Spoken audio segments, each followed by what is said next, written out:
What's going on, everybody? Welcome back to Phase 6, your source for music, business, motivation, and support. It's your boy, Sirr Love. I'm back with another episode of Chasing Greatness.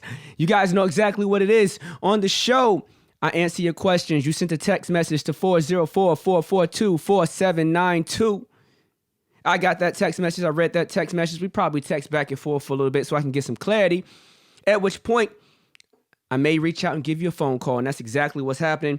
I've been texting a couple people earlier today, and I let them know that I will be reaching out this evening. So I hope all of you guys enjoy the show. I hope that we have some good content for you. Again, 404-442-4792. Reach out to me. I'm going to get back to you, and hopefully I can answer some of your questions and play some type of role, even a small role, and help it make your dreams come true. All right, let's make this thing happen. Let's jump into it. So we're going to start off with a call to... who was it? I think it's Eric Bush. Yes, we're going to start the call off to Eric Bush. Eric Bush wants to be an A&R, right? And I think Eric is looking for the best ways to make this happen. So let's make the phone call and see what happens. Eric Prince. Yo, Eric, how you doing? This is Sirr Love from Phase 6. Can you hear me? I'm doing all right. I can hear you good, Phase 6. Phase 6. Sirr Love, what's going on, man? I'm good, man. I'm good. You sound like you sleep. What's happening? Nah, man, I was just chilling, man. Chilling, vibing out. Waiting on the call. I dig it, I'm man. just playing. I'm digging. Well, shoot, I'm glad I was able to catch you. I saw your message come through. First of all, thank you for watching the channel, appreciating the show and whatnot. I saw your message come through about the whole vibe with, just really trying to get into the A&R space. And so there was so many areas to go with the question. And I know you had a couple of them and you asked it a couple different times before I got to you. So I just want to give you space to formulate the question, how you like it to be answered right now. Okay. I want to know if this is a good idea then, and run it by you, and you let me know if it's yay or nay. Okay. In a nutshell, I have a platform here within my city, Columbus, Georgia. As far as YouTube goes, long form content with a lot of the different artists and stuff. Long story short, I just get a lot of data, and I can see which artists are doing good in some places and are doing bad in others. I don't want to just sit on this information and do nothing with it. So I didn't know if the best way to do this was to start a production company and sign some of these artists and then try to shop them around, or is it just networking and going to different events, meeting the right people at some of these labels saying, hey, I have information or I have data, I guess, basically, or numbers, showing this artist can make money. And I didn't really know how to go about doing that. Great questions. Let's talk about it. I know you don't want to reveal your secret sauce, and I'm not going to ask you to, but I do want to get an understanding of what type of data we're looking at. Are we looking at, was this social data? Is this streams? Is this an aggregate of all of that type of data? I mean, what are you looking at? The social data numbers, I'm sorry, let me answer you more directly. Social data in terms of clicks, engagement from Facebook, Instagram, and then YouTube specifically in terms of watch minutes, watch time, that type of deal. And you believe that with this data, you have more insight than the label does, and that you can provide value by letting them know, hey, you should sign this artist over another artist. Yes, sir. Okay. And tell me a little bit about you. Are you a data analyst? Are you, a computer science guy? Are you really big on data? You know how to manipulate Excel really well? Do you do any type of database coding, SQL, anything of that nature? Man, I'm trying to give you the short answers to things. I started off as an artist myself, and doing that, I just learned a whole bunch of what you said. Multimedia creation, creating interviews, artist development, all that type of stuff. So updating contact lists, email lists, all that kind of stuff. So it includes the Excel spreadsheets, all that type of stuff. Myself specifically, I am in the project management field. So I'm used to juggling a lot of things at one time and planning out content for months ahead and stuff like that. So I hope that answered your question. No, that answered my question. I was just trying to get an understanding of your expertise around this. So let's jump into it. Do I think that you can just take that data to the label and get them to sign your acts based off of that data alone? The answer is no. I do not think that that would be the plan, because labels are more modernized now. Labels, you go into an executive's office today, they have TVs all around the room, and on all those TVs are analytics and data, exact type of data that you're talking about right now.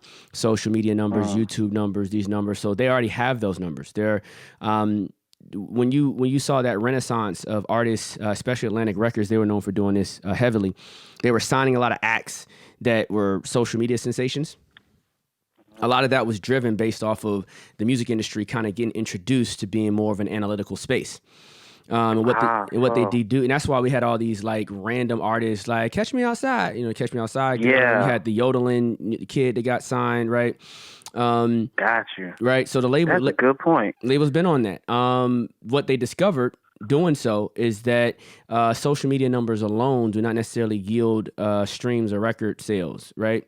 Or financial success, because what you learn is that regardless of engagement, most artists that have high social media numbers and engagement, their engagement is not because of the music. It's because people love their relationship, or people love the fact that they do funny skits, or they like some type of other aspect that they're getting entertainment from, and it's not necessarily the music that they're in love with. So labels were signing these individuals and just taking L's, and so then they started signing them for little to nothing. And what that really did is it shrunk the marketplace. So now you see all these artists getting deals or offers for, hey, sign to my label for $10,000, for $20,000.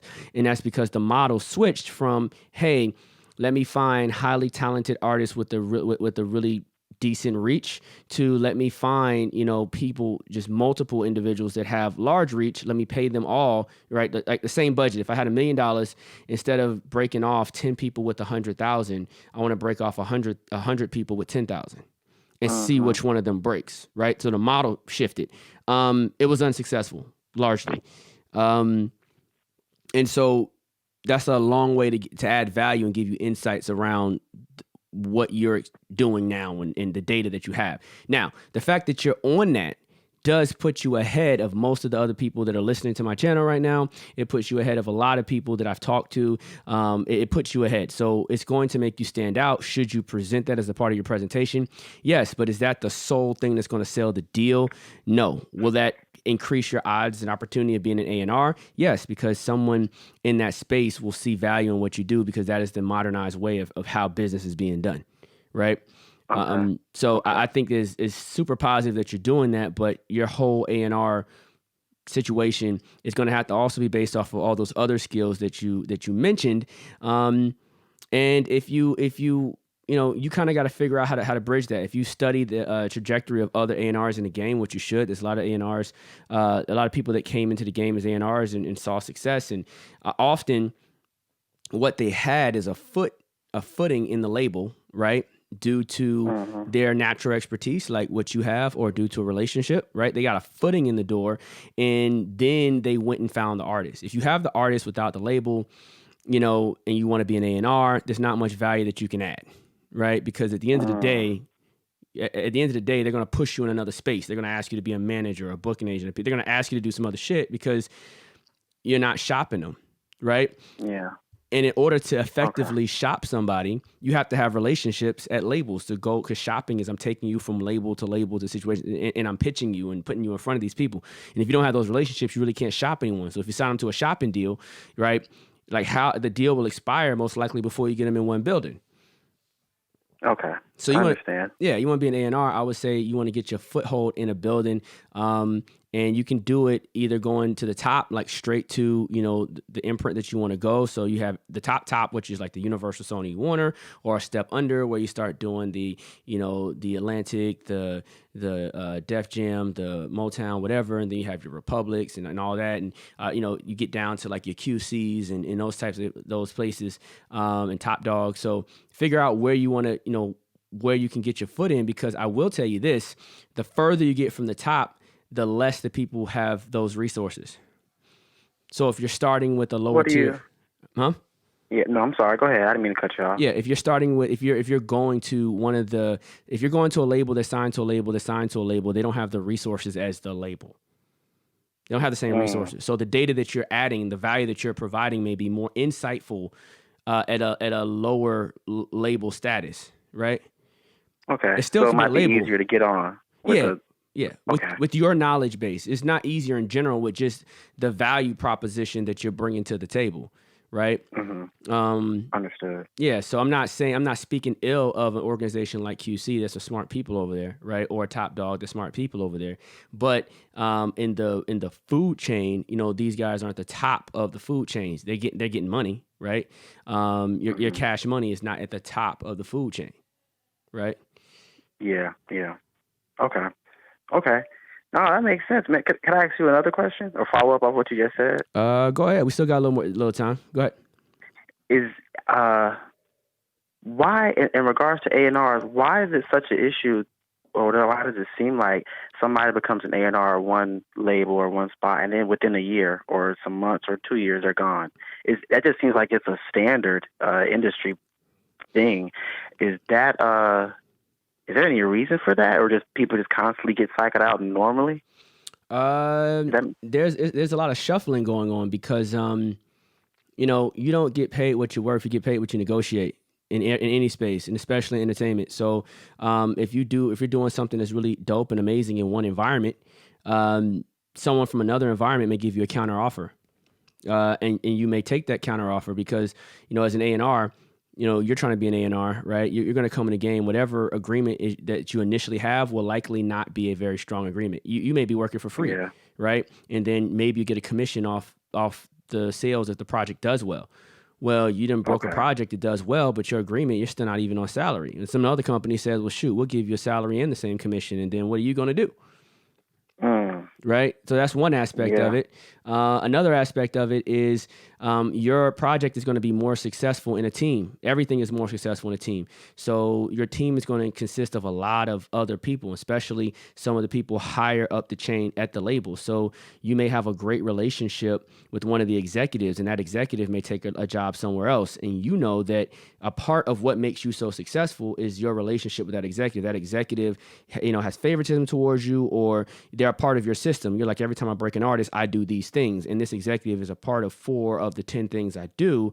When the new executive comes in, I may be less effective. I'm going to go with the previous exec. Plus, I have a relationship with them. They already told me, hey, man, you stay with me. I'm going to take you places. You might have a loyalty to that individual more so than you have to the company. So when they move, you might move too. Right? Gotcha. You see that happen a lot. And then you have people that just don't cut it and end up getting a shot somewhere else because they're a good person and people just believe in them and like the hustle, but they failed in one place and they get another shot somewhere else. Gotcha.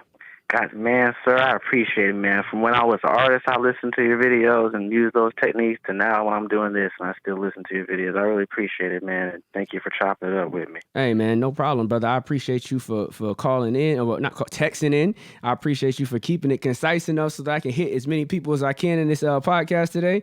And I just appreciate your vibes and your drive, man. So I'm blessed that I've been able to contribute to your success as you've been navigating.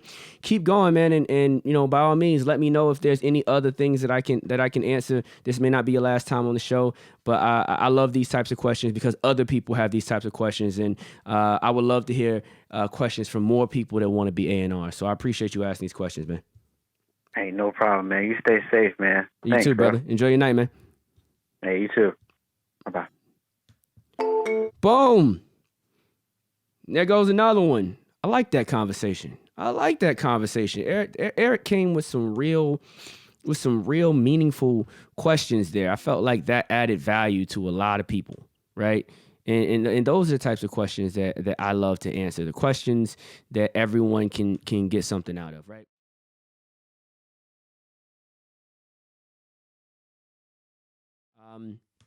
Well, shoot, let's keep the vibe going. As you guys know, I got my flavors. I got a little bit of wine. I'm doing red wine this time.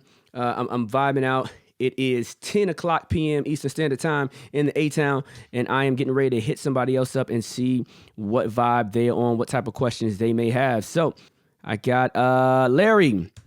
Larry reached out as well from L.A. completely different vibe.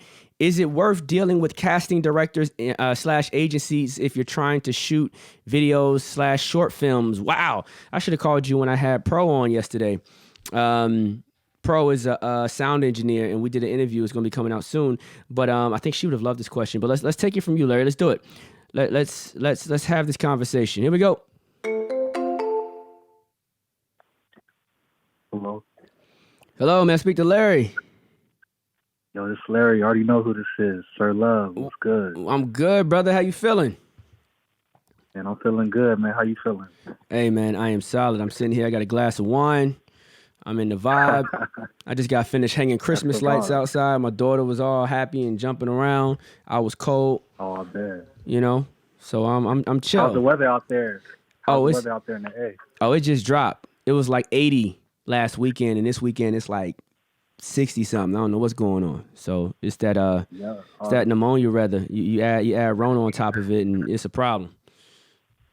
Oh man, yeah, I was just out there too, man. I was trying to find me a good wing spot, man. I was a little disappointed in the spots that I hit up, man. Man, what? Listen, you in LA, right? No, you in LA, right?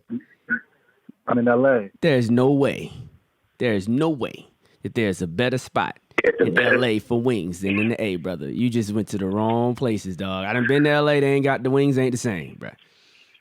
Everybody say that when they touch down in LA. I think some of the spots that I went to in the A, they were like those commercialized joints. I didn't really hit up like a lot of mom and pop shops, so that was my problem. Man, next time you touch down in the city, man, shoot me a message. I'm gonna let you know where to go. I got you. There's a cool little vibe. Matter of fact, in East Atlanta Village, there's a wing spot right across from this spot called 10. 10's a cool little hookah bar in the A, and they normally bring a lot of the artists out. The owner used to be in the game, so he brings a lot of different artists out. He'll bring like a Young Dro or a Lil Jon or something like that, and they'll come and do an acoustic set. Or like play with like a jazz band or some crap. He be creating crazy vibes. But right across the street, it's this crazy wing spot. You can walk over there, you can grab the wings and walk back in the hookah bar, drink and eat the wings because they let you bring outside food in. Crazy vibe. I'm gonna put you on to that next time you come out here. Oh man, yeah, I'm gonna be out there again next year, man. So for sure. I got you. Hit me up. Well, shoot, let's talk about it. What we diving into, man?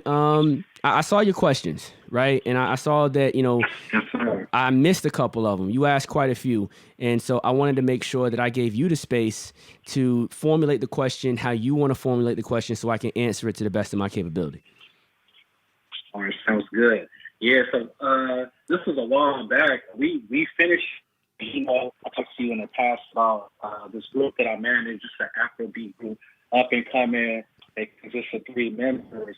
So anyway, the past couple of months we've been working on a short film, and so I'm not gonna lie, like the short film, like the budget, especially for some up and coming independent guys who's not millionaires, I feel like it was a little bit pricey, but they had to have it like the time on set, the background girls, the lead girls, they wanted the fly cars, the Airbnb spots, So it was like a lot, So once I did the calculation, we're talking about like over 10 bands, like 10,000 for this short.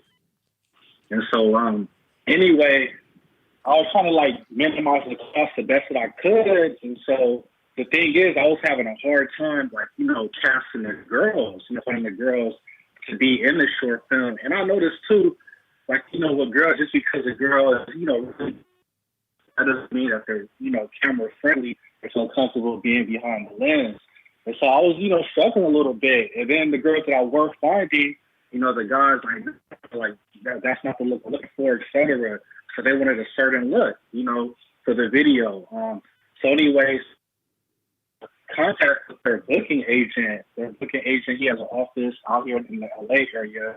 One of the only African booking agents actually on the West Coast. So anyway, we went to him for some assistance, like some help. We need to cast these girls to help us out. And so one of his good friends is like a really well-known casting director out here in the LA area as well.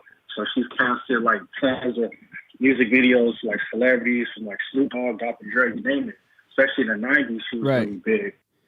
So what's the Go ahead. so there's a lot, I see there's a lot of pieces to it, but what's the question so I can like formulate my thoughts while you're giving me the details? Like what's the question part? Okay, like okay, to like set it up, like do you think especially like when you start now, up and coming on the grind, do you think it's worth it, to pretty much an agency to like foreign girls to class girls? Like, do you think it's worth it? Like the expense that I don't know if we're getting played, with the offers that were presented. So here's the answer to that. So there is no, and I say this again, there is no blueprint that is perfect or defined for any artist, any new upcoming artist in reference to how to break their project. Every artist will have to figure out their style because what works for one artist will not work for the next. From a marketing perspective, from a creative perspective, it's about getting the right mix of things together and investing wisely. Now, your decision has to come down to a couple factors. Your decision comes down to what is your budget at large, right? And what is your budget at large? And then when I say at large, that's everything. So this video is one video of many. Right, that's number one. Unless this story is going to be chopped up into multiple videos later, that's a different conversation, right? But the videos as a whole is one portion of your budget. Promoting those videos is another part of your budget. If you're spending $10,000 on the video itself, you need to be spending a minimum of $10,000 on promotions for said video. So if you don't have $20,000, you should not be spending $10,000 on a video, right? That's just off rip, right? You also have studio expenses, you have beats, you have licensing, you have whatever else you got in just the music creation itself, whoever you got to pay off for being on records, right? You got other marketing and promotion that you're going to be doing, photo shoots, blah, blah, blah, whatever, right? You're you're doing playlisting, you're doing all these different things. They all cost money. So you need to look at the larger plan as a whole and figure out what portion of your plan is going to be driving your success. So there are some artists that are really, really, really driven by their visuals, right? Some artists, like, they really don't survive without their visuals. And for those rappers, they gotta spend, whatever it costs to make it happen. Right. And depending on how creative you are, you don't necessarily have to really get, expensive. I don't know how to pronounce brother's name, but you familiar with I believe his name is Toby. No, not that cat. No. Yeah, Toby. Toby, he's African. Is NWIGWE Nwangi. Oh man, I sound horrible. Oh yeah, I think I know what you're talking about. Yeah. Check dude out, right? Okay. Right, his stuff is crazy, right? And I can tell that he's not spending an elaborate amount of money. He has a style and a technique for how he puts his stuff together. I've been following the dude for a few years now. Right, like before he was starting to get main appeal, before he was on the NBA 2K, joint, all that type of stuff. Dude is dope, and visuals drives his success. Joyner Lucas, storytelling and visuals drive his success. Right, Eminem, storytelling and visuals drove his success, and a couple other factors. Right, so you can go throughout history and pick Missy Elliott, Busta Rhymes. Right. If that is the case, then there may be validity to why you're spending this much money. If not, you're completely wasting your money. Yes, people are janking you. Yes, you're having all those negative experiences. It's probably yes. Anytime you're new or novice to a space, people will take advantage of you because you're green. If I could sell you something that I know that's valued at $50, but you don't know it's valued at $50 and you're willing to pay $100, then why would I charge you $50 when I know it's $100? Maybe I'll charge you $80 just in case someone else tries to screw you. I sound like I'm screwing you better, but you're still getting screwed, right? And that's what happens when you go into a new space. Is there any way around it? You got to get more knowledgeable, but some knowledge comes through, bumping your head. The problem with having money and no knowledge is that you're going to end up paying for the knowledge.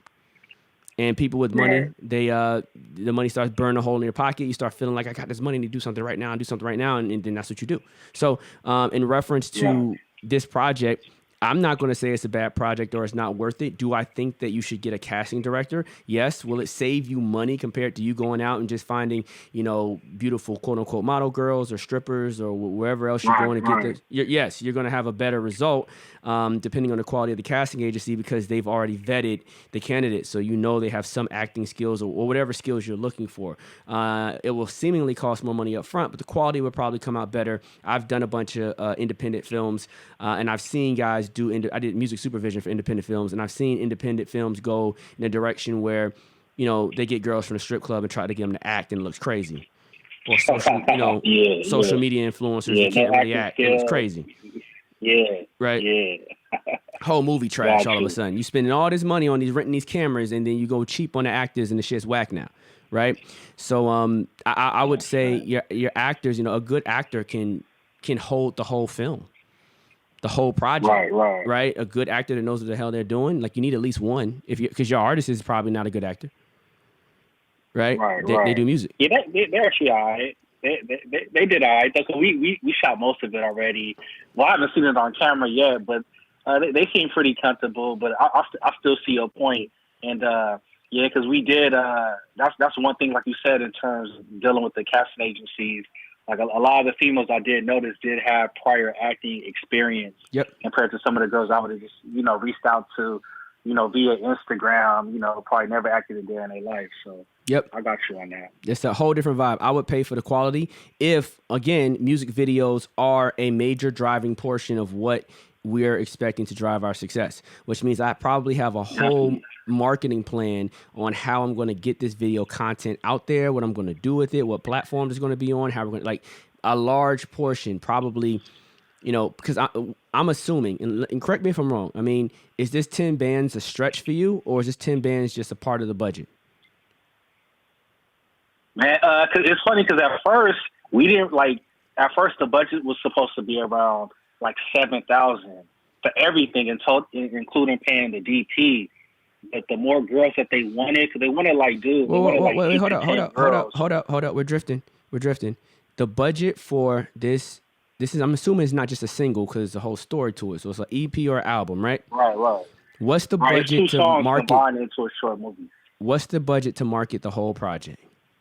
Oh, to market. Okay, to market. That's funny. We haven't even came up with a number yet. Like what the budget is to market it. So here's another question for you. Here's another question for you.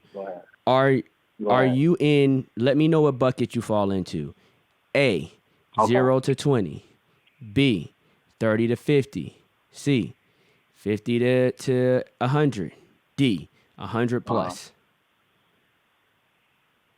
How much we willing to put in? You said? Yes, to market this project. What category? The market, yeah, for sure. 0 to 20, first category. Okay, so if your category is 0 to 20, I would say that this whole project is over budget, and I don't think it's the best use of your funds if you're looking to get a return on investment. Now, there's a video that I have that's called Fame versus Money. I talk about it all the time, and you have to make a decision on, do you want a return on your investment, or are you trying to get more followers? Are you trying to get shock value? Is this about increasing fame in hopes that money will come in the future? If that is the plan, then push forward and recognize that whatever you spend on putting this together, you need to have a minimum of the same amount to market it. I would probably want twice whatever I'm spending to market it. So if you're spending 10, you need to get 30. You need to put 20 in marketing, because the last thing you want to do, and it's going to hurt your heart to spend 10 bands on doing this, because artists are they're moving. This record is going to be old in 8 months, 6 months, 3 months, right? They're going to be on to the next. And you spend 10 bands, you're doing all this work, you got the casting directors, you got this, you're going to be so proud of it when it comes out. And if you have minimal dollars to actually promote the record, what will happen is a year from now, you would have moved on to some other projects, and this video will sit somewhere on Instagram with 1,000, 2,000 views. And you'll say, what did I spend all that money for? That's not what you want to happen. Right. So if you do not already guaranteed have another 10 to 20 somewhere, you need to start cutting costs. And that's just facts. Right? So if you have 10 and you don't got another 10, you need to figure out how to make this 5. Maybe it's just one song, not 2. Maybe it's going to say to be continued at the end. I don't know. Yeah, okay. You know, Got you. but it doesn't just make any business sense to do a dope ass project that very few people see. Man, I'm with you on that. Exactly. Yeah, you're right. Because last thing, because we just released a single 2 weeks ago, and it's actually doing well on YouTube. When you get a chance, check it out. YDN is the name of the group. Malo is the title. So right now we almost up to 60,000 views within 2 weeks. So it's really been doing good. The comment is blowing up. But we did so far on promoting that video. We probably put up a good 1,200 just so far, like on blogs and like I got them a PR team now as well, so they've been helping out big time. So yeah, minimum What's the video 1,200 so far. It's called a Malo. I'm gonna check it out. Send it to me after this. I'm gonna check it out. But I'm gonna tell you this: if that video is going hard and it's going stupid, and you're already getting love on it, right? What I'd be doing, honestly, from a business perspective, is I'd be taking all 10 bands and putting it in reinvesting in marketing that video that's already hot, that's already got a lot of views on it. That's the hell I'd be doing. Really? That's what I would do. Got you. I wouldn't even be thinking about the second project. That's the artist mindset. Artists always want to do the next shit. So what you have to do is, if you're a manager, you got to appease artists by doing shit to keep them comfortable. Let's do a photo shoot instead, and promote this other record. Right? Let's do something else that makes you feel like a superstar, so you can flex on the gram and blah blah blah blah. Or let's just do a big ass set. We're gonna cut the budget down to $2,500. You're still gonna have the look, because the artists want the look, so they can show everybody else I'm moving. Yeah. I'm not just sleeping in my mama house. They want that look. Give them the look. Take that money and reinvest it in something that's gonna actually make you some capital, bro. Man, 100. Right? Man, that's deep. Yeah, for real. Yeah. I got you. That's a hard conversation to have. But if you want to be an effective manager, you got to have the hard conversations. And I know this from experience. Check this out. I was with, and I'm gonna end it with this story right here. I was with the management company. It was a label and a management company that I was working for early in my career. We had a group called One Chance. They were signed to Usher. Eventually, we got out the Usher deal. I don't want to talk. It was a lot getting out the Usher deal and what was happening with Usher at the time, and there was all sorts of stuff happening. Whatever. We get out the Usher deal, and we get into a deal with T-Pain. Right? T-Pain signs the group. The group is called One Chance. They're from Chicago. You can look it up. 4 brothers from Chicago. You know what I'm saying? They were like my big brothers growing up. Yeah, dude's dope. Right? They had to look at a record. I got so many stories about this group, situations, whatever. Right? So we went to Miami because that's obviously where Pain was. Even before that, I wanted to do a crazy video, right? This is me, in your mode, right? Back then. I want to do this crazy ass video, and we're calling them up and we're trying to get money to shoot the video, right? The song is called Sexin' on You. You can look it up. One Chance, Sexin' on You music video, right? We wanted to do the song called Sexin' on You. I wanted to make it big. I wanted to make it crazy. You know what I'm saying? We stretched the budget. The label was really pinching. They didn't want to give us nothing. They were telling us to, here, take $1,500 and just shoot it in your garage or something like that. We was like, what? Nah, we're trying to, we were like, no, we're trying to do this. We're trying to do that. And we wanted to get like 60 bands or something like that. I think we ended up getting 20.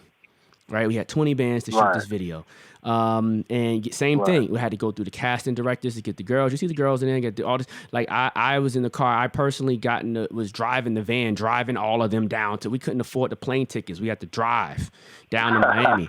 You know what I'm saying? We drove down to Miami. The girls in the car, the wardrobe was in the third. Had to put everyone in hotels. The whole shit, all the shit. You know what I'm saying? Right. We went over the 20 for sure. We get down there. We shoot the video. Go look at the video. The video looks fucking amazing, right? 2 years later, signed to a major artist. T-Pain was still hot shit, right? No, I'm sorry. It wasn't 2 years. The video, we shot the video wasn't 2 years ago. It was, like 5, 6, 7. Shit, I don't know how many years ago. 9 years ago. Actually, I'm looking online right now. Behind the scenes, it says 9 years ago. 9 fucking years ago, we did this shit, right? And today, the video has 30,000 views. No fucking way. Right? Trying to T-Pain too? Nappy Boy Entertainment? Today, the video has 30,000 views. Now, the version online today was only released 2 years ago. Another thing was because once we got the video done, it was a pain in the ass to get it released. A whole bunch, like, in short, right?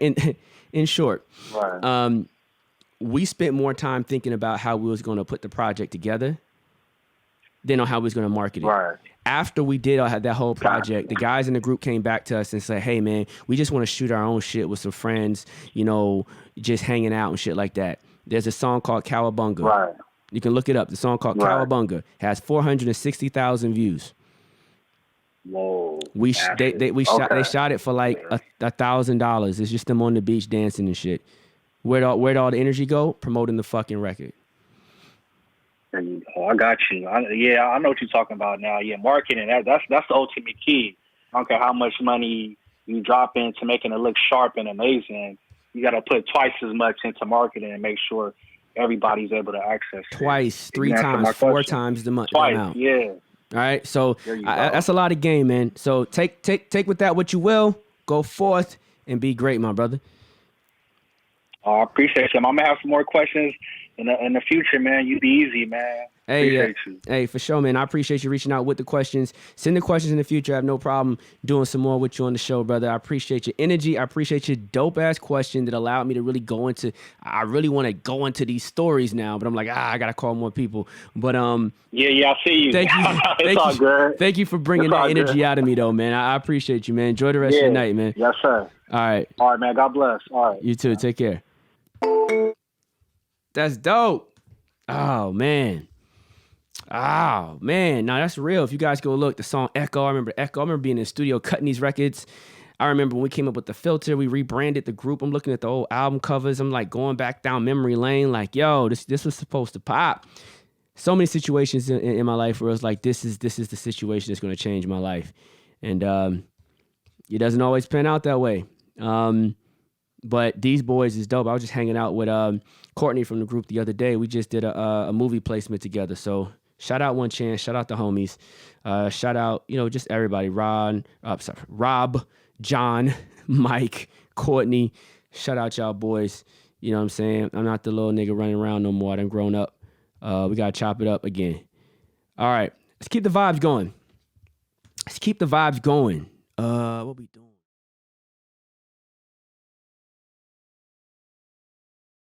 All right. Let's keep the vibes going. What we doing? 9 years ago. All right. So next person on call. I gotta make this call right here because this cat right here. I knew dude from college. So he reached out to me, and I'm like, yo, I gotta hit you up, man, because this dude used to actually spit like bars on campus back in the day. But I think he went to the military. Something like that, but he didn't reach out. And so let me call him. He had a question. His question is about management, right? As a new manager for an artist, how do you separate your personal bias when you are critiquing an artist's music? That's just one of the questions. He has 2 questions. Let's give him a call, talk about his questions. Here we go, reaching out to Noise. Let's do it. Yo, Zay. What's good, sir? What's going on, bro? Chilling, man. Surviving in this pandemic. You know what I'm saying? God damn, bro. I ain't heard your voice in a good minute, man. Hey, man. You know how I be. Low key. Hey, I feel it, man. Good to know you still on the music vibe. You still doing all that. I like the questions that you send in. You live not live, but you on the podcast right now. So, we're going to jump straight into it. And you and I can catch up. Sure. We can definitely catch up sometime after this. But you back home. You went to the military, right? Yeah. I did 10 years in the military, serving in Afghanistan. Did my little tenure over there, stationed at Fort Bragg and Schofield for the majority of it. And I just retired January of this year. Let me hold $1. I let you hold $2. Well, shoot. Well, welcome back. Thank you for serving the country, protecting all of us and keeping all of us safe, from enemies or potential enemies. You know what I'm saying? I appreciate that. Let's jump into your questions, man. You had 2 questions. The first question says, as a new manager for an artist, how do you separate your personal bias when you are critiquing your artist's music, or do you? And then number 2, what are great ways for a new manager to network to gain opportunities and resources for their artists? So I want to answer both these questions. These are dope questions that I think everyone needs to hear the answers to. But I want to ask you, am I answering this, what are you doing? Am I answering this to an artist or am I answering this to a manager? You're answering this for a manager. I've just been put in a position where I'm managing an artist, and it was kind of like came about because I was really just offering my musical expertise to artists that I know. Right. And one artist particularly reached out to me, and he just told me, I want to manage you. I mean, he wants me to manage him. And I was like, yo, that's not really my thing. You know what I'm saying? Like, I don't manage. I just, give out gems when I can. But he just really believes in me. I told him to give me a week and let me figure it out. And then he sleep on it. He called me back 3 days later. Yo, I know this is what I want to do, bro. I want you to be my manager. So I couldn't tell him no. So now I'm a manager, bro. Now you in it. Yeah, now I'm in it. Ain't nothing like a driven mother lover to get you in the game, man. Hey. For sure. Hey, so Betts, let me answer this question. Welcome to management, man. It's a lot. So let's talk about it. As a new manager for an artist, how do you separate your personal bias? You don't. That's the answer. You don't. You don't separate your personal bias because your personal bias is going to be a part of what drives you towards success. Now, you don't separate your personal bias. I mean, it's going to drive your passion, right, to stay in it towards success. Right. Yeah. But you don't want to bring other biases in. So, like, you may have a bias on what you think is good music. You should probably keep that because that bias is going to keep you passionate about what you're a part of. The moment you're no longer loving what you do, it's going to affect your ability to execute what you're doing, right? For sure. Unless there's enough money picking up its place. So what I would say is, yes, your bias matters, but once you get into the space of marketing and networking and all the other aspects, your bias has to go out the door, and you have to be extremely open-minded, and you have to be extremely open to new knowledge, new people, new concepts. You really can't be closed-minded at all. You gotta you're networking with the racist individual at the same space that you're networking with the person that's left, the person that's right, the person that's homophobic, the person that is gay. Whatever, in any space, you're really open to a lot of different energy. Right. Now, only place where that doesn't really exist is if there's a street element to it. If the artist is street in any way, there's rules to the game on that side of the world, and you got to play by those rules. If your artist is in that space and you're in that space, then yeah, there's biases with that. But if you're outside of that, then you're really in an open space. So be biased about who you work with, in reference to who you want to manage, because you're basically going to be their parent, right? So you should choose your kid. You're adopting a kid. You should like the fucking kid, right? Right. I hear that. But after that, if the kid wants to be a cop or a ballerina or a doctor, you got to support whatever the fuck the kid wants to do. For sure. That's the open part, right? Regardless of your bias. If you don't like doctors, your kid wants to be a doctor, you do what it takes to make your kid a doctor. You got to support your kid, and that's the part that's unbiased. So a part of picking your kid is, what do you want to be when you grow up, right? So you can get that out the way, right? And I'm picking biases that I know people are, uncomfortable with, or whatever, or whatever. I don't know. I'm picking things to just really jerk you and get you to think like this is a serious decision that you're making, because you can't abandon the kid later. They're gonna have abandonment issues. It's a whole thing. Like, you're really taking on a person. No, I hear that. All right, so that's that. But to give more value to that, when picking an artist, what's more important than your biases is a lot of things. A list. Number one is what's the artist hustle like? What is their grind like? That's super important. What is their character like? That's super, super important as well, because you need to figure out if they're going to be with you long term. Is their character, where it needs to be?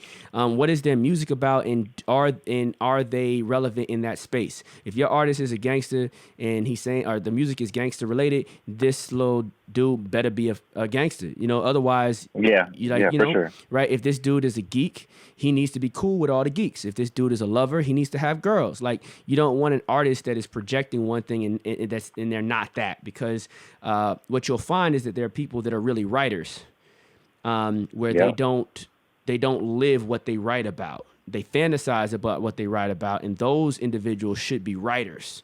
And if you're managing that person, you should actually be grooming them to be a writer, though they probably want to be an artist. And then there are people that are living that, right? and they may not Yep. be the best writers. And you want the person that's living whatever they're talking about. That way, there's an opportunity to build a fan base without you spending a whole lot of money or finding investors to spend a whole lot of money, because they genuinely connect with their audience, right? Okay. That's I understand extremely that. And important. I see that too. Yep. Extremely important. I agree. Right? And then, of course, you want to make it would be great if they have some type of money. If they don't have any money, you want to make sure they have some hustle to them, in reference to financial hustle, which is different than the actual creative hustle. And then if not, you want to know that they're good at networking. They're a social person, because you can get them in the room, but once they get in the room, you introduce them to whoever, but now they got to sell. Right. I remember I used to take an artist that I was rocking with. I used to take her and introduce her to people, and people used to come back and give me more than what I asked for just because they loved her. Right.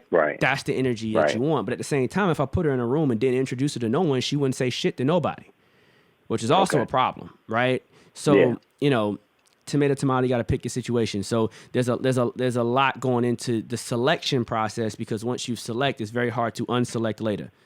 Right. If you've truly managed to bond it. Once you already made that commitment to an artist, it's kind of hard to be like, you know what, this ain't gonna work. I understand that. It's hard because you get tied in. If you're a really good manager, you know their mama, you know their daddy, you know where they live at, you done picked them up, they done cried on your shoulder, you done went through shit together. Like, it gets real, right? So even if from a business perspective, you're like, I gotta get out of this shit. From a human perspective, it's gonna get hard because you've adopted a family member. Right. Right. Can I ask you a question? Yeah. So let's say, I'm just going to go back a little bit to the character of the artist, right? Yeah. You was talking about the lover needs a girl, geeks need to be cool with the geeks, gangster got to live that gangster lifestyle. And if they're not living what their music sounds like, then it's probably better, because if they're good with the pen, it's probably better for them to be a writer. At what point do you make that decision or bring that up to the artist? Because these artists are very passionate about their artwork. Yep. They're very passionate about being a performer. And then more than likely, and the ones that I know are passionate about being in front of the mic rather than behind it, kind of like being in front of the camera as an actor rather than behind the camera as a director or a writer or something. At what point do you make that decision? I don't think you can't make the decision. The decision that you make is the decision to have the conversation. And the conversation is less of a, you need to make a choice. It's more of, listen, I think you will actually succeed quicker if you go this direction for these reasons. And for sure, if we work it this way, you can always come back and do it this other way. There are a bunch of examples of that you can lean on. However, if you do not want to take that path, here are all the holes preventing you from being what you want to be in the path that you want to go down. And most likely all of these holes have nothing to do with the music or the creativity. And you will have to tell the artist, basically, listen, I'm not going down this path with you unless you overcome these things, unless you tackle these things. And if the artist is committed to go, because, it's just improvement. If the artist is willing to improve and grow in those areas, then by all means, keep going. But if the artist is not, then there's a challenge. Like there's a lot of, if you go back in history, there's a lot of, quote unquote gangster artists that weren't gangster, but it was like, I gotta bring you around, the hood. I gotta bring you around. You gotta learn this shit. So you gotta know. Right. You gotta know about it. You can't just rap about it and not be there. About it. Right. You'd have the dudes that bring them around, and next thing you know, they're having their own little experiences, and they starting to feel like, okay, I'm a part of this. Right. Is that right or wrong? Are they gangster? Are they not? I don't know. That's debatable. But if that's just what it is, like if are they able to build that connection with their fan base, though? Correct. Are they able to be authentic to the fan base? Right. Can they be authentic? I just saw a video today of NLE Chopper. He was like, "Yo, I'm making my tea," and he's mixing his he's warming up his tea the same way you warm up crack. And he's talking all namaste, like, yeah, this opens the raspberries, open up the chakras. And the blueberries open up and I'm just like, he's like, yeah, I'm on my vegan. This is my agave honey, right? Jesus. And I'm but at the same time, it's like that could be authentically him. That could be something that he's staging. But either way, what he is doing is he's translating a reality that for a person that that's never seen that, that's never seen crack cooked, they would just go, oh, yeah, well, that's a cool way to warm up tea. Right. So he's communicating with that audience, and there's a realness to that they can relate to, and people can bust out laughing. This man trying to, I feel you, bro. You're trying to come up. You're trying to get your life together, but damn, nigga, you get that, you get that energy. It's authentic. Right. But if you have someone claiming that they move bricks and they don't even know how crack is cooked, right? What are we talking about? And they're like, oh, I only moved. What are we talking about? I ain't really moving bricks. I was moving bales. I was like, you know what I'm saying? Like I only did herb, whatever it is. Like I ain't no D boy. So, but yeah. You know what I'm saying? So it is like, I get it. You just gotta move. Like when I got in the game, my mentor, who was a manager, had me around all that type of ish, because he was like, yo, you got to know how to move. This is the spaces we move in. Right. So you gotta be familiar. Gotta be familiar. So like, and that's it's for everything. If your artist is, and I keep using the gay example because my artist that I worked with was gay, right? I was in all the gay clubs. I was in every gay club in the city. I was up in there. You know what I'm saying? Right. Straight as I want to be. It was weird at first. Yeah. I had my ass against the wall every time I walked in the goddamn club. I was scared to get off the wall. I was scared to buy a drink. I had to learn. Yeah. I had to learn like, oh wow, every nigga in here don't want to fuck you. You gotta loosen up. All right, that's cool. You gotta loosen up. That's cool. Yeah. I had to learn, right? But what was dope was that my artist was cool in all the spots that they were supposed to be cool in. Yeah. That's important. Right. So and you have to understand, you got to understand how and why, and you have to understand an environment as his manager. Correct. And I learned, and my mentality shifted, and what I thought of the community changed, and how I already had a pretty open mindset, but my mindset expanded. I had a better understanding. I learned, because even as a manager, you may not be a part of the community that you're getting ready to work with your artist. If your artist is a geek and they on some like, if your artist is a anime type artist, whatever, there's like spots where people get together and play Dungeons and Dragons all night. Right. Your artist should know where them spots are if you don't. And and in those spots, your artist should be the Dungeon Dragon motherfucker. Right. Because what he's given is the image of the Dungeon and Dragon rapper. He's got to give all the aspects of what it's like to be a nerd out there, man. Right. He got to relate. He got to tell the story of all those other people there. Correct. And they got to be relatable. Correct. When he starts naming commands from the game and pieces on the board and shit, he talking code. Right. Just like niggas be saying birds flying overseas, he's like, you know what I'm saying, wizard on the bridge. And motherfuckers like, oh, the wizard was on the bridge. You know what I'm saying? It's whatever. For sure. So that's that. All right. Yeah. Diving into the second part of the question. What are great ways for a new manager to network to gain opportunities and resources for their artists? The best way to do it, from a manager perspective, is you really have to go add value to another manager, because artists cost money. Artists don't bring value to anybody. Okay. The only time an artist brings value to a person is when the artist is successful already.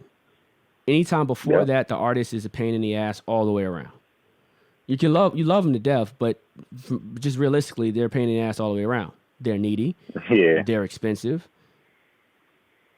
That's really it. They're needy and they're expensive. You know what I'm saying? So, and then, hopefully don't have other issues like lazy and blah, blah, blah, whatever. But, every artist is going to fall in that category. But we want them to be in that category because an artist is channeling the creative shit that we can't channel. Like they get in the studio and start crying about some shit, yelling about some shit, whatever, going through an emotion. And they're more connected to their emotional side than many of us are because we've desensitized ourselves for whatever reason in life. And artists are still connected to that thing. And that's what makes them great. And we love them for it. And that's what makes them difficult to people that are not connected to that emotional reality.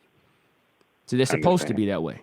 And they're expensive because it costs money to do anything for an artist, and they don't generate any money. And engineers, producers, other songwriters, they generate money quicker than an artist. All right? Yeah. With that said, if you want to find opportunities, how do you find opportunities for debt is what you're asking. How do I take a dead weight and get someone excited about it? Right. Obviously, the best way to do it is to break the artist, number one. But you're looking for networking, which means you need assistance, you need knowledge, you need help. And the best way to do that is by adding value to other people. How do you add value to other people? There's another video I did on the podcast. It is released already. Someone else asked that same question, and I gave dude like the best game ever. And I don't want to repeat all of it, so I would say go back and watch that. But in short, you got to be authentically yourself.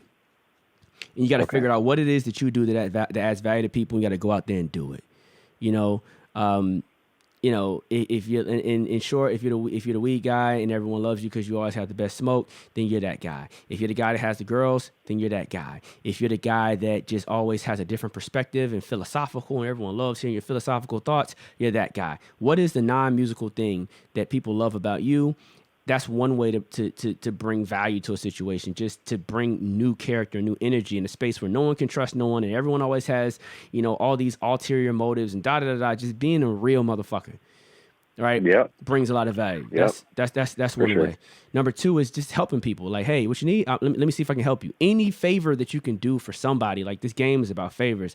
It's about favors and relationships. So, you want to go out there and you want to help someone. If the manager says, I'm looking for this, you want to bust your ass to solve every other manager's problem that you want mentorship, guidance, or help from, so that they feel more inclined to aid you in your requests. Yep. Collect favors. I see that. Right? Yep. Outside of that, it's watching channels like mine. There's a lot of books out there. There's a lot of good movies out there. I have a video on my channel where I talk about all the dopest movies to watch if you're a manager. The Idolmaker is number one. If you've never seen it, it's on YouTube right now for free. They're going to rip it down eventually. I will go watch it right when I get off this call. It's called The Idolmaker. It's on YouTube. You should watch that whole shit 10 times in a row and take notes. You said it's on YouTube? It's on YouTube right now. That fucking movie will tell you just about everything you need to know to be successful in this game. It's old school. It's set in the 40s, but it's the same shit. Okay. Right. Well, it works never. Usually, if it's don't broke, don't fix. If it's not broke, don't fix it. Yeah, man. It shit's never broken. The game has been the same forever. The platforms change, but the reason for the platform doesn't. Right. Okay. Like, okay, we have Spotify now, but we have vinyl. We had CDs. It's all the same shit, but it's different. Right. Okay, you got, you got blogs. Well, before blogs, you had magazines. Yep. Right. Blogs actually dead, dying, right? And so what's taken over blogs? Influencers. Vlogs. Vlogs, influencers, right? Yeah. Right, they've taken over that space. It just changes, but it's the same process. So you need these pieces, you work these pieces in these ways, and this is how you bring a project to market. It hasn't changed. The same strategy that he uses in that movie is the same strategy they used to break T-Pain. It's the same strategy they used to break NDRE for his second artist in that movie, right? Same strategy or similar. It's definitely 100% the exact same fucking strategy that they used to break Adele. The exact same strategy, right? And this is a movie set in the fucking 40s, 50s. I'm looking it up right now. My bad. Yeah, no, it's the movie. Everyone listening to this fucking podcast should stop what they're doing after this is over. Google The Idolmaker, watch it. I think I'm gonna do a whole breakdown on the movie and pause it because I did it one time and the recording didn't come out right, but I ended up pausing the movie about every 8 minutes. There was a gem every 8 minutes about in that movie. The whole fucking movie. Right?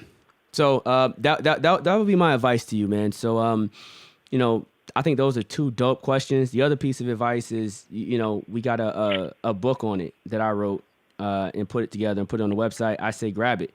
You family, I'm gonna send you the name of the book. It's called How to Be a Music Manager 101. It's on Facebook. I think that's how I found y'all, man. I literally looked it up on YouTube, how to be a music manager, and your first video that popped up was your video, and I was like, yo, I gotta watch this. Like, this is crazy how small this world is, man. That's my boy, man. He's about to teach me how to be a freaking music manager. Yo, it's crazy, man. Yo, we gotta chop it up after this, but yeah, I'll shoot you a coupon. We'll have Oz probably shoot it to you quicker than I can. But yeah, for sure. Grab it, bro. Grab it and and watch it.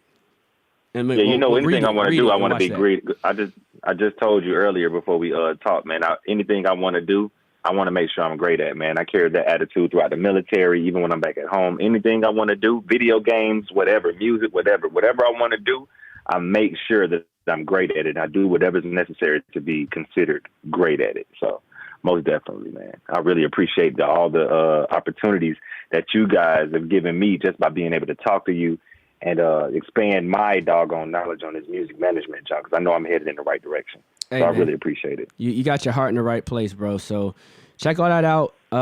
Shoot, you got my other number. So after you watch that movie, let's talk. Let's do that. Oh, for sure. That's most homework. definitely. Take that and let's talk about it. Oh, for sure, man. I really appreciate it, yo. Yeah. Keep doing your thing, man. I'm here to watch you, too. You too, brother. Enjoy the rest of your day, bro. All right. Yeah. You too, man. Be easy. Yeah, peace. Super dope. Wow. I'm talking about, I ain't seen dude. I ain't seen dude. Like we on podcast and there's no faces on what we doing. It's all call in. So I'm like, I ain't seen dude in a minute. We supposed to be in the same fraternity together type thing, man. Wow. Look, it's been a dope show so far. I hope all of you guys got something out of today's episode. All right. We talked about a couple different things. We got a couple different people on the show. And remember, if you want to be on the show, all you have to do is send a text message to 404-442-4792 with your question. And whenever I'm recording, I'll reach back out to you and see if you're open to chat. And these recording sessions happen randomly. Sometimes it's a Monday, sometimes it's a Sunday, sometimes it's a Friday. It could be any day, but it's typically between the hours of 9 p.m. and 12 p.m. Eastern Standard Time. So shoot me a text again, 404-442-4792, and I'll make sure that I get back at you. Y'all enjoy the rest of your day. I don't know everything, but I know a lot about a little and a little bit about a lot. I'm trying to give you guys everything that I got every time I do it right here on Phase 6. I'm out.